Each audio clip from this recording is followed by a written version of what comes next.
భారతీయుల్లో జాతీయ భావం అప్పటికి సరిగ్గా మొగ్గ తొడగలేదు. ఆధునిక చరిత్రకారులు ప్రథమ భారత స్వతంత్ర సంగ్రామంగా పేర్కొనే సిపాయిల తిరుగుబాటు జరగలేదు. కాని అంతకు 10 ఏళ్ల క్రితమే నాటి కడప జిల్లా ఉయ్యాలవాడ గ్రామానికి చెందిన దొరవారి నరసింహారెడ్డి ఆంగ్లేయులపై తిరుగుబాటు బావుటా ఎగురవేశారు. నేటికి సరిగ్గా 176 ఏళ్ల క్రితం ఉరికొయ్యను ముద్దాడి ఆయన భావి భారత జాతీయోద్యమానికి స్ఫూర్తిగా, దిక్సూచిగా నిలిచారు. 1846 జూన్లో తనకు రావలసిన పెన్షన్ కోసం అనుచరులను కోయిలకుంట్ల ట్రెజరీకి పంపగా తహసీల్దార్ రాఘవాచార్యులు తిట్టి పంపడంతో పోరాటానికి తెరలేచింది.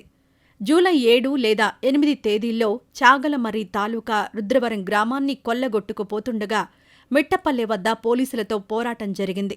జూలై 10న కోయిలకుంట్ల ట్రెజరీపై రెడ్డి బృందం దాడి జరిపింది. జూలై 23న గిద్దలూరు వద్ద లెఫ్టినెంట్ వాట్సన్, 24న ముండ్లపాడు వద్ద కెప్టెన్ నాట్, కెప్టెన్ రసల్ నాయకత్వంలోని సైన్యంతో పోరాటం సాగింది.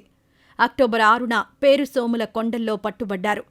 1847 ఫిబ్రవరి 22న సోమవారం ఉదయం 7 గంటలకు కోయిలకుంట్లలో 2000 మంది ప్రజలు చూస్తుండగా కడప కలెక్టర్ కాక్రేన్ సమక్షంలో నరసింహారెడ్డిని ఉరితీశారు.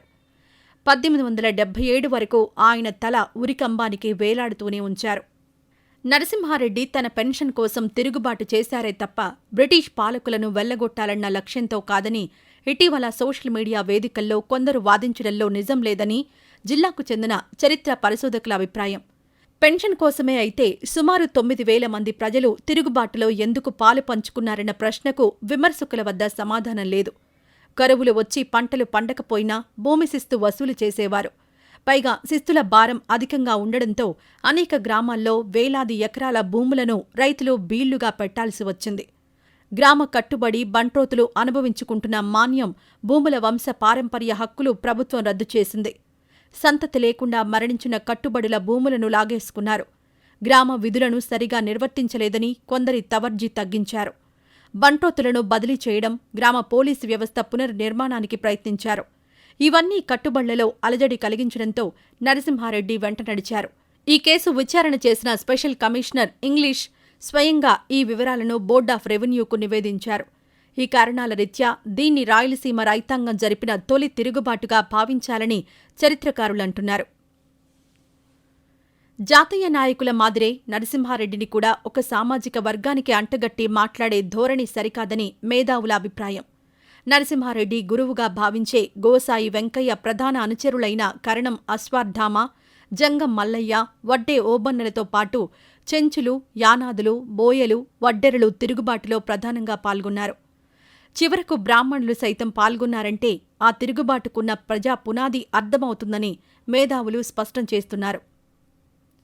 సిపాయిల, సన్యాసుల, మోప్ల, చిట్టగ్యాంగ్, రంప, చీరాల, పేరాల తిరుగుబాట్ల గురించి నాటి చరిత్రకారులు పేర్కొన్నారు. కాని వాటికంటే ఎన్నో ఏళ్ల ముందు స్వరూపంలో ఏమాత్రం తీసిపోని నరసింహారెడ్డి తిరుగుబాటు గురించి పట్టించుకోలేదని అంటున్నారు.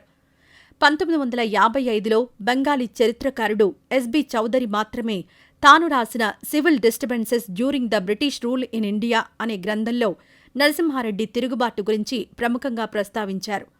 ఆంధ్ర చరిత్రకారులు కనీసం తిరుగుబాటుకు సంబంధించిన కాలక్రమణికను కూడా పట్టించుకోలేదనే విమర్శలున్నాయి.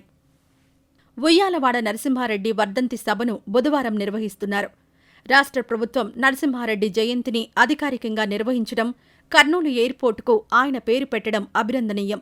భావి తరాలకు స్ఫూర్తినిచ్చే విధంగా ఆయన విగ్రహాన్ని కడపలో ఏర్పాటు చేయాలని పలువురు డిమాండ్ చేస్తున్నారు.